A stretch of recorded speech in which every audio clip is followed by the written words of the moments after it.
What's good, y'all? This your boy Black G92. Decided to do another live stream before I go ahead and do these reaction videos. Probably like one or two, depending on what I end up doing tonight. I might end up just being here or somewhere else. Who knows? But while I'm here, I'm just going to crank out maybe one or two reaction videos. I had one that I was supposed to upload. It's on the song made by Lisa titled Crossing Field, but I guess the copyright holders of that music video song like blocked it worldwide, so I won't be able to upload it on YouTube. I have to find another platform where I can upload it. I have to deal with like copyright strikes and shit, so I can just upload that as well as another couple other videos. I'm doing fine, Lee. Appreciate for coming in. I'm doing fine. Just want to come in, just talk to everybody real quick. And what else? What? But yeah, I had that reaction recorded and ready to go, but got blocked because of copyright restrictions. And of course, there's the one where I did a reaction on Ric Flair's daughter, but they took that, but that video got copyright stricken as well. So it was blocked worldwide. So that's why it was up there for about 50 views and just like removed.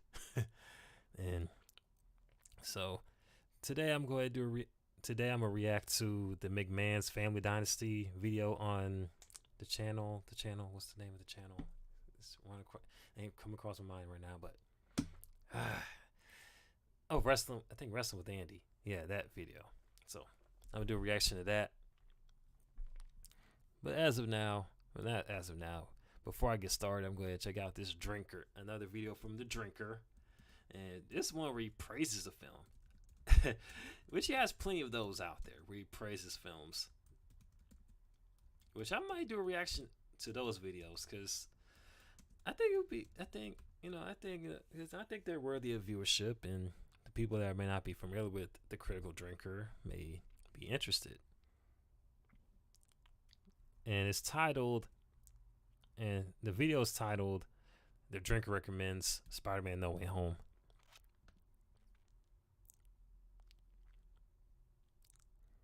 Which, like I said, I might do a couple of reactions of The Drinker Recommends. Promises a trust not to be broken, whether spoken with an oath or sealed with a pinky. USAA. It was the best of times, it was the worst of times. Yep. It was the age of wisdom, it was the age of foolishness. It was the epoch of belief, it was the epoch of incredulity. It was the season of light, it was the season of darkness. It was the spring of hope, it was the winter of despair. I've made no secret of the fact that I consider the MCU to be pretty much a spent force creatively, a big lumbering juggernaut still coasting on the momentum of the Infinity Saga, becoming increasingly bogged down in divisive identity politics, and trying in vain to launch a new lineup of bland, unimaginative, forgettable superheroes. Black Widow was an absolute dumpster fire. It was. A beloved legacy character, the most ignominious send-off since Luke Skywalker. Shang-Chi was a dull, forgettable fantasy with all the personality of a vanilla ice cream, with no fucking flake in it. While the Eternals was now, before we say anything about the Eternals, I wish I should do a reaction to this one. Matter of fact, I think I should. Nah, I might. Since I started now, I might as well just finish watching it.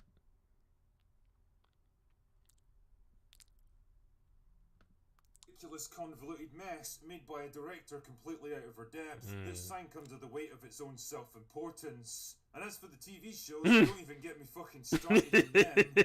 You've got to do better, Senator. Lord Jesus. But then, right at the tail end of a pretty depressing year in cinema, along came a spider. And totally fucking changed everything. Spider-Man No Way Home is good. Awesome. Really fucking good. No way. You serious? I know, I'm just as shocked as you are. In fact, a few months ago, I never could have imagined that I'd be singing the praises of an MCU movie, least of all, one of the most lightweight, safe, and cookie-cutter heroes of all, Tom Holland's Spider-Man. Yeah, But I credit agree. where credit's due, and believe me, this movie deserves a shit ton of it. It's been a really fucking long time since I walked out of a movie theatre absolutely buzzing at what I've just seen, riding the emotional high that comes from experiencing something truly special. No Way Home does the seemingly impossible by giving us a Spider-Man movie with actual stakes and consequences, genuine drama and pathos, satisfying emotional payoffs, and the possibility of redemption, not just for some of the most dangerous villains, but also for a Spider-Man that never got the opportunity he deserved. Now, out of respect for this movie, I'm going to keep my plot summary pretty brief. There's going to be a few spoilers, of course. Yeah, because the plot of that movie was, I won't say it's everywhere, but it's basically fan service. The film done right, I'll add, because it got all the OG, got both the OG Spider-Man, like the Andrew Garfield Spider-Man, Tobey Maguire. And when I tell you the theaters just went into an uproar and just clapped along and just screamed it was all happy and hype when they saw Tobey Maguire step in the screen. Words cannot begin to even describe. We was all hyped for Andrew Garfield, of course, but man, since a lot of the people in that crowd grew up seeing Tobey Maguire portray Spider-Man through the 3 Sam Raimi Spider-Man trilogy, like, it was just epic. It was like damn near a visit to our childhoods in a sense. that was epic. The whole moment was epic when they brought all 3 of them together. Because it's pretty much impossible to review without giving a few things away. So if you absolutely don't want to know anything about this film, you should probably wait until you've seen it first. Anyway, the plot picks up right after the events of Far From Home. Peter's been unmasked as Spider-Man and framed for the death of Mysterio. Although he escapes prosecution, his global infamy makes him a divisive figure, to the point where it starts to fuck things up for Ned and MJ. Out of desperation, he seeks out Doctor Strange and asks him to come up with a magic spell that'll make everyone forget who he really is and undo the damage he's caused. Unfortunately, the spell goes tits up and opens up cracks in his reality, allowing villains from alternate realities to cross over into Peter's worlds. Before you know it, he's battling classic antagonists like Doc Ock and the Green Goblin, that got us knowing hyped who as the well. fuck they are or why they're trying to kill him. Anyway, the upshot here is that Strange wants to return them to their own realities, knowing that most of them are destined to get killed in battle with their respective Spider-Men. Peter, on the other hand, believes he can help them first, curing them of whatever ailments turned them evil, and perhaps changing their fates before they go back. It's an admirable goal, but unfortunately not all of them are so receptive to his help, with tragic consequences. Outnumbered and shattered by a personal loss, Peter's in no condition to take on some of the most dangerous enemies that Spider-Man's ever faced. Well, not until he receives some help from an unlikely source. Actually, 2 unlikely sources. But with Doctor Strange's failed magic spell threatening to undermine all of reality, Peter may just be forced to sacrifice everything he knows to set things right. One of my big criticisms of the MCU Spider-Man films has been their lack of emotional weight, tangible stakes, and real-life consequences. Previous versions of the character really had to struggle with the personal costs of being a hero, whether it was failed relationships, missed career opportunities, or personal tragedies. Whatever it might be, they really underscored the key message that being a hero isn't just about defeating the bad guy and living happily ever after. It's a life that demands great personal sacrifices, and the fact that Peter was willing to do it without getting any real praise or recognition really highlighted the strength of his character. But those vital elements were depressingly absent in the MCU. Damn. Well, it's very hard to measure up to the Sam Raimi Spider-Man trilogy, but mainly the first 2. The third one's a mess. Still was a decent watch, nonetheless. Could have been a lot better, but wait, not everything can happen the way you want it or expect it. But nonetheless, it was a flawed, but somewhat satisfying conclusion, because it still kind of carries over the whole arc of how being a hero is a difficult job to undertake as such, and what Drinker described as well. So. Yeah, it's hard to measure up with the Sam Raimi Spider-Man trilogy, though. It's just that the standard that's hard to measure up. This version of Peter lives in a nice house in the suburbs. He's got a loyal best friend and a growing relationship with MJ, who quickly Hold up. Those vital elements were depressingly absent in the MCU. This version of Peter lives in a nice house in the suburbs. He's got a loyal best friend. damn, I'm living in the suburbs. I think I did. I sure did. I was just in there watching the drinkers like little like video whatever. But yeah, I did. Oh, for real? What? Okay.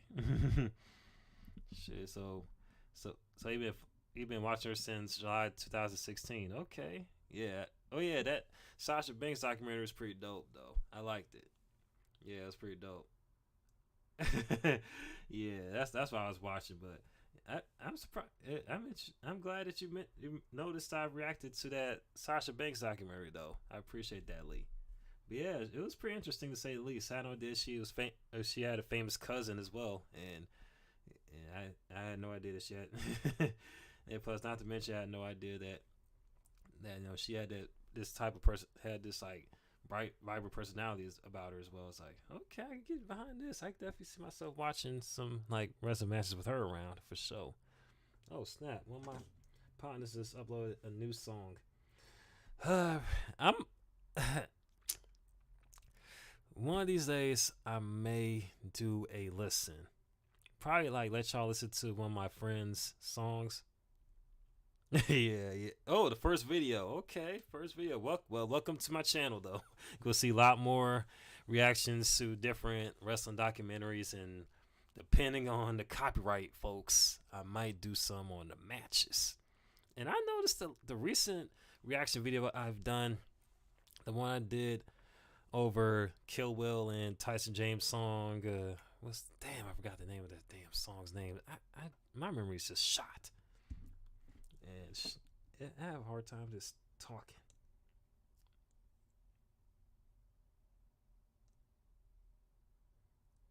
Oh, never mind. It picked up on some views. But yeah, it picked up on some views. For some reason, it didn't like take off like it did. Oh yeah, you're gonna see a lot more, Lee. You're gonna see a lot more. I'm gonna do one tonight. Not tonight, but after I get off of this live stream, I'm gonna do one on the McMahon's Family Dynasty. I'm gonna do one on that. I'm gonna get around to it. And a growing relationship with MJ, who quickly figures out and accepts his true identity. He even has hearing the fact that this version of Spider-Man was in the burbs kind of rubs me the wrong way. It's like because all the other two film adaptations had him in the city. You know what I mean? Living in the city and such. Queens to be exact. You know what I mean? Like what? You put Peter Parker in the burbs? That's not the Peter Parker I know about. new high-tech suit courtesy of Tony Stark. And well, it all just felt a bit too safe, too comfortable and easy, like a serialized TV show where the characters get into a new adventure each week without any long-term changes to their situation. Damn. But that shit goes right out the window here, believe me. Ooh, this yeah. is very much a movie where Peter's choices have real consequences for him, where he's not able to conveniently save everyone, and where he'll come face to face with the true cost of being a hero. It's great fucking stuff, and an absolute joy to see what Tom Holland can do when he's given decent material to get stuck into. For the first time, I was actually invested in his version of Peter. I empathised with his losses, I cheered him on in his struggles, and I felt genuinely bad for the guy when I realised what he'd have to give up. Tonally, this movie feels much more in line with the Sam Raimi trilogy than the other two MCU films, which is fucking ideal because Raimi came closest to understanding the character and his place in the world. Facts. And there's no way I could do this review without talking about the other two Spider-Men, because let's be honest, the prospect of seeing Tobey Maguire and Andrew Garfield reprise their roles again was pretty much the main selling point of this movie. It was. People. And I'm happy to say they absolutely... It was. It definitely was the main selling point of that movie. Like have Andrew Garfield and Tobey Maguire make their cameos in Spider-Man No Way Home. That's what got it generated the most hype about it. Hit a home run with this one, giving them both smart, sensitive and respectful character arcs that don't just stay consistent with who they were before, they actually build on it in a logical and satisfying way. Yes. Tobey Maguire was always going to be the Spider-Man for me, Spider-Man. so I'm not ashamed to say that he was the one I was most excited to see again. And damn, considering he hasn't played the character in nearly 15 years, he's barely missed a beat. Right. Yeah, he's older now and he's a bit rusty at first. Right. You know, he can't look the same way you did back 20 years ago. think because back when he started Spider-Man, he was like 27, 28 years old. So yeah, you're not gonna be in your late 20s forever. You're gonna pick up weight and gonna get rusty and such like that. Especially you've been he wasn't. I think he was. He was 27. Yeah, he was 27 when he started as Peter Parker. Yeah, in that movie. So of course you're gonna get some rust in your step, what may have you. So. But he definitely managed to pull off and get slide right back into the role like he never missed it. Like he just never left the role or the trilogy. Comfortably into the role of a more mature and experienced Peter, who's very much been there and done that without losing sight of who he really is. And when it's time to put on the suit again, he's still more than capable of kicking ass. Damn, imagine a hero who's older but still capable, optimistic, and true to himself. The movie gives him some funny and poignant moments, especially in the finale, so I was more than happy with how they treated him. But for me, the man of the match has got to go to Andrew Garfield. There's not many people who consider him their favourite Spider-Man, and his own run was cut short by the failure of the second movie. Yeah. But holy shit, does he redeem himself here? Oh yeah. I mean, I wish I said more about Andrew Garfield's portrayal in No Way Home. He definitely redeemed himself since the second movie, because the second movie was a mess as well. It had way too much plot lines and such, and what may have you. Basically, the last time I seen it, it's been years, so I'm gonna have to rewatch both. I rewatched The Amazing Spider-Man, which was a fairly decent watch and good entry to the duology of The Amazing Spider-Man. Now, like I said before, the memories I had with the second one wasn't as pleasant. It had some cool little scenes, but wasn't much to write home about. A pretty successful career as a serious dramatic actor, so it would have been easy for him to turn down a role like this, or even worse, phone in some half-arsed performance for a quick and easy payday. But it's the total opposite here. He's really going for it. You can practically feel how excited and happy he is to be playing Peter again. Yep. And the result is that he's a better Spider-Man here than he was in his own fucking movies. This version of Peter is still haunted by the death of Gwen Stacy. He's begun to stray down a darker and more vengeful path, and it's only by learning from the other two that he's able to let go of his guilt and grief. And holy shit, there's a scene right near the end where all of that comes together into one beautiful moment where he finally gets to do the one thing he never could before. As happy as I was to see Maguire back again, ultimately he got his trilogy and didn't really need redemption here. Yeah. Andrew Garfield, on the other hand, finally got a chance to put things right, showing us a little glimpse of what might have been, and I couldn't be happier for the guy. Watching all three of them interact, comparing their powers and with the studio of course, not to mention like with the studio meddling of that was going on with Amazing Spider-Man, as well as the rights that Sony owned of the character, as well as the intellectual properties of the Spider-Man character and whatnot. It kind of derailed any possibility of that trilogy. So that's why it was cut short, as well as the failure of the second film. So yeah, it was dope to see Andrew Garfield get his redemption on No Way Home. It was nice to see.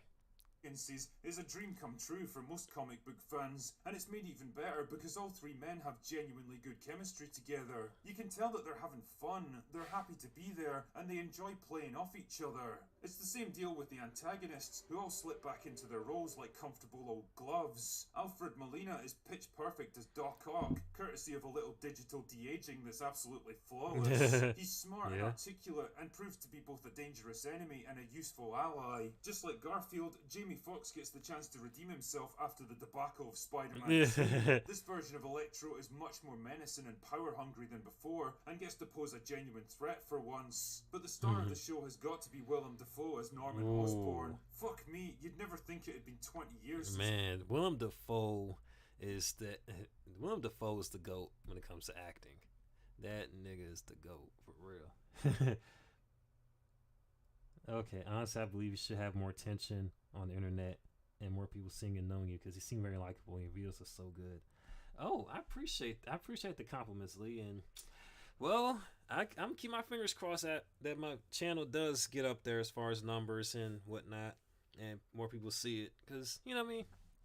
I just like coming on here and just doing my vids and get my 2 cents on stuff, and and I just do my best with these videos and such, and hope that the people that take the time out their day to watch them enjoy them. I'm glad you enjoyed them and they enjoyed the videos that you've seen. I really appreciate the kind words though as well. So yeah, I mean, I do hope I get more attention on the internet. So we'll just have to wait and see, and just I'm just gonna pray on it. And it would be cool to see people that get to know me, of course. That would be definitely a blessing and a bonus. And I appreciate the observation of me being likable. I appreciate the observation as well. And I appreciate that observation. So. Played this role, the guy never misses a beat. He's able to swing from regretful and compassionate to malicious and evil in the blink of an eye, and the final battle between him and Spider-Man is a perfect example of emotional payoff over flashy action, proving once again that less is more. Yep. Jesus Christ, even MJ looks, talks and acts like an actual human being this time around, instead of a socially challenged Martian that's been temporarily put in charge of a human body. Christmas truly is the time of miracles. When I think about how much I enjoyed No Way Home and what I liked so much about it, I can't shake the feeling that despite all the flashy action scenes and snarky dialogue, this doesn't really feel like a current year Marvel movie. There's no clumsy social commentary, no divisive political posturing, no overpowered and completely unlikable strong female characters, and no mean-spirited deconstruction of legacy heroes and villains. Like Homecoming and Far From Home, this movie was a joint production between Disney and Sony, but it really feels like Sony had a bigger hand in it this time around. And if That's what it sounds like. Is that not sound like, but that's what it seemed like based on the first and only video I've seen of this movie. I think I may have to rewatch No Way Home, because that's one of those few movies that I've seen from this whole little Phase 4, Phase 5 debacle. Not even debacle, Phase 5 era that Marvel Cinematic Universe is going into, that I generally enjoyed and liked. You know what I mean? And I still gotta catch up on Moon Knight. I'm about to catch up on that as well, and a few other movies and such. Just bits and pieces at a time. I won't overwhelm myself, because I don't want to get burned out too early and just like way too much. I gotta take a break, decompress. Oh shit! Someone done came up to the live stream. Hey, someone else came through. And like I told Lee before, I'm gonna do after I get done with this live stream, I'm gonna do a reaction to the McMahon's Family Dynasty video that I've been recommended to react to. I'm gonna get to it, and I might do another one. I think there's another one about a wrestling family or a famous wrestler that I'm doing as well. Well, more so requested to do. I'm gonna look through the reaction requests on the comment section. I got a lot. I got a lot of different requests, but it's all worth it because I'm doing it for y'all. You know what I mean? Providing this entertainment. Then I'm all in with that shit. There's something wonderfully old-fashioned about this film and its approach to storytelling that reminded me of a time when movies united rather than divided people. It reminded me that superhero films are actually allowed to be fun and magical and uplifting, that they can be an escape from the cares and worries of the real world for a few hours, that they can still make people feel good. It's almost like when you stop trying to push the message and just concentrate on telling a good fucking story, people respond. I love that part when he's like, push the message. Okay, see you, Lee. Nice talking to you. And be safe on it. Be safe on the road. Be safe on the road on that bus. That they can be an escape. That's great, man. Someone just said, wow, that's interesting.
I'm back. I had to warm up some buffalo dip.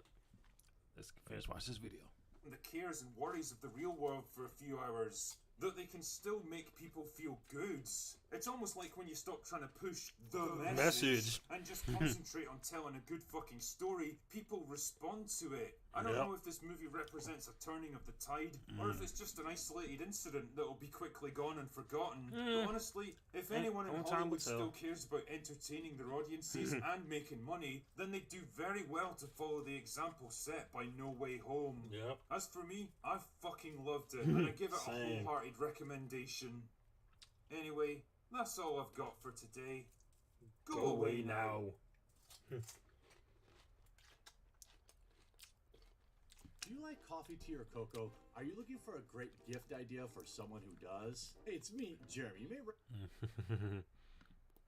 Well, now I think about, I may do, not do, but more so record the reaction to Big Man's Family Dynasty video at 4:30.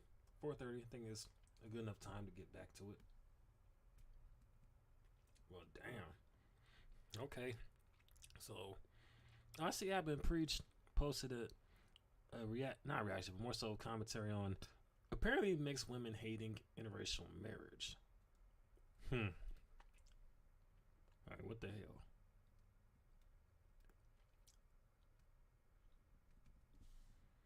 I'm gonna watch this, so.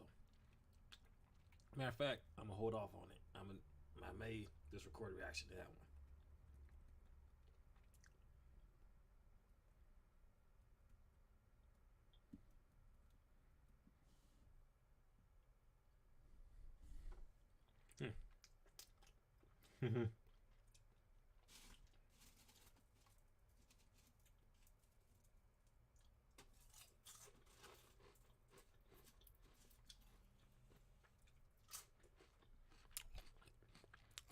And also, I may mention something later on about the whole Kanye West debacle. I've seen the video clip. I haven't seen the entire interview on InfoWars, but I have seen the clip of him saying what he said. And I'm going to give more in the depth as far as how I feel about it. My personal feelings is shit. So, yep, that's another thing on my agenda. I'm going to go ahead and log off while I finish eating this chips with buffalo dip.